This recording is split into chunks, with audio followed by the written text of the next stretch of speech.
투자 액티브 패시브 시간입니다. 오늘 다양한 해외 투자의 길라잡이가 되어드리도록 하겠습니다. 여러분들 참고하시면서 포트의 전략으로 사용해 보시면 좋을 것 같습니다. 오늘은 하나금융투자의 김민아 FA와 함께합니다. 어서 오세요. 네, 안녕하세요. 김민아입니다. 네, 오늘은 또 어떤 내용들 살펴볼까요?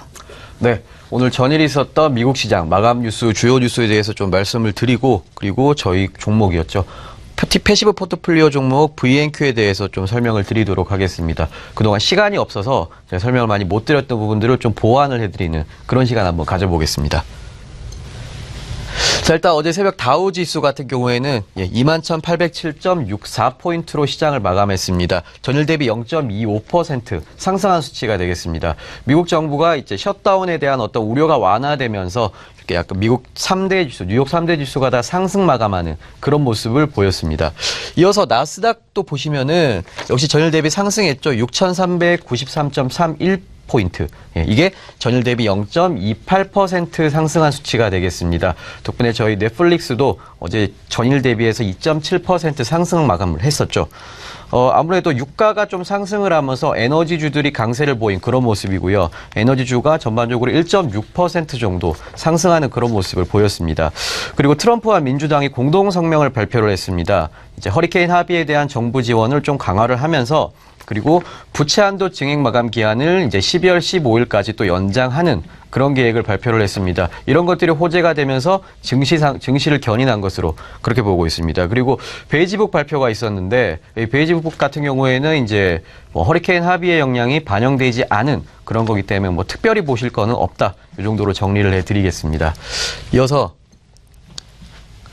자, 월스트리트 저널 기준으로 여러분들이 해외에 투자하시는 투자자 여러분들께서 지켜보셔야 될 주요 악재들 몇 가지 짚어보고 가겠습니다. 일단 여러분들이 9월 내내 지켜보셔야 될 게 바로 이 허리케인의 영향과 그리고 북한 리스크가 되겠습니다.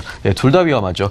지금 허리케인 같은 왼쪽에 사진이 허리케인 어마가 되겠습니다. 지금 카리브해에서 접근을 하고 있고요. 어제 새벽에 이미 사상자를 내고 있죠. 이게 미국 플로리다 쪽에 상륙을 하게 되면 또 하비보다 더 큰 영향을 끼칠 수도 있다고 합니다. 왜냐하면은 지금 5등급 허리케인인데요, 어마가. 최대 풍속이 약 250km에 육박하는 그런 가장 센 허리케인이 되겠습니다.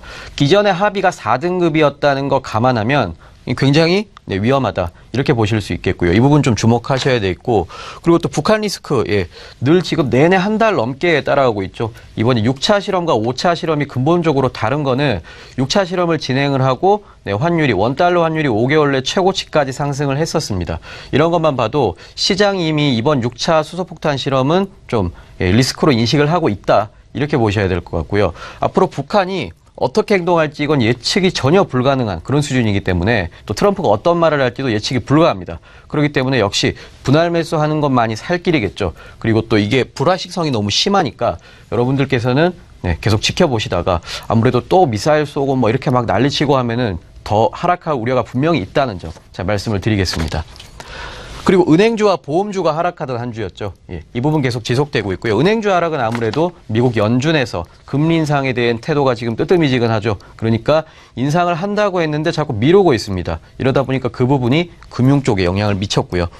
그리고 보험주는 역시 자연재해 때문이죠. 허리케인들이 자꾸 오니까 그 피해 보상과 관련해서 에버레스트나 엑셀이나 트래블러스 같은 미국 대형 대형 보험사들이 큰 폭으로 하락하는 그런 모습을 보여주었습니다.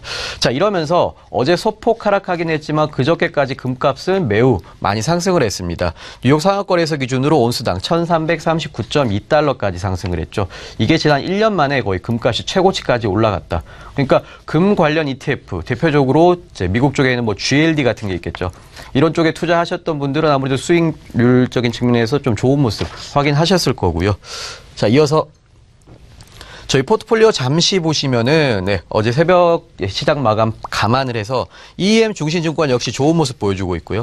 그리고 타이거 200은 역시 국내 증시 코스피 하락분 그대로 담아가면서 2.75%까지 하락했습니다. 그리고 VNQ가 오늘 말씀드릴 저희 VNQ가 2.62%로 괜찮은 모습 보여주고 있고요. 개별 종목은 소폭 하락분 좀 약간 만회를 하면서 3%대 마이너스를 보여주고 있습니다. 자, 오늘 VNQ에 대해서 좀 말씀을 드리겠습니다. 일단 어제 새벽에 종가 84.32달러였죠. 좀 상승을 했습니다. 최근 들어서 한 4거래일 동안에 꾸준히 올라주는 그런 모습 보여주고 있습니다. 전일 대비 0.26% 올랐는데요. 저희가 매수를 시작한 시점이 저때였죠. 7월 12일이었습니다. 82.16달러에서 매수를 시작했습니다. 그리고 나서 쭉 횡보를 하는 거 보이지만 어쨌든 소폭 상승하는 그런 모습을 보였는데요. 저희가 이 VNQ 같은 경우에는 수익이 낮다고 해서 바로 매도해버리고 이런 일은 잘 아마 발생하지 않을 겁니다. 저는 10% 비중 이 정도는 그대로 가져갈 예정인데 제가 왜 그런지 좀 말씀을 드리겠습니다.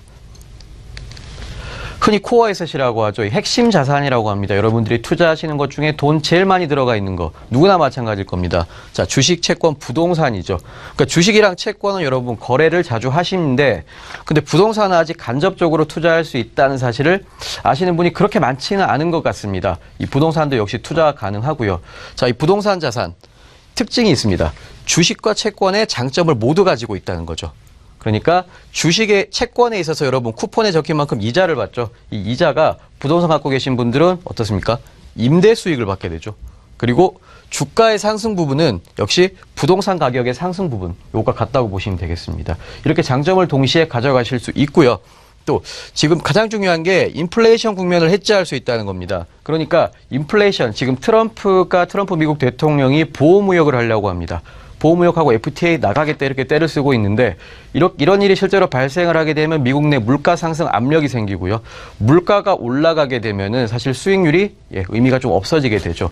그런데 항상 다른 것보다 이 ETF들 그러니까 리츠, 부동산 ETF, 부동산 관련 펀드들이 가장 크게 수입을 벌어들이는 부분이 바로 임대 수익인데요.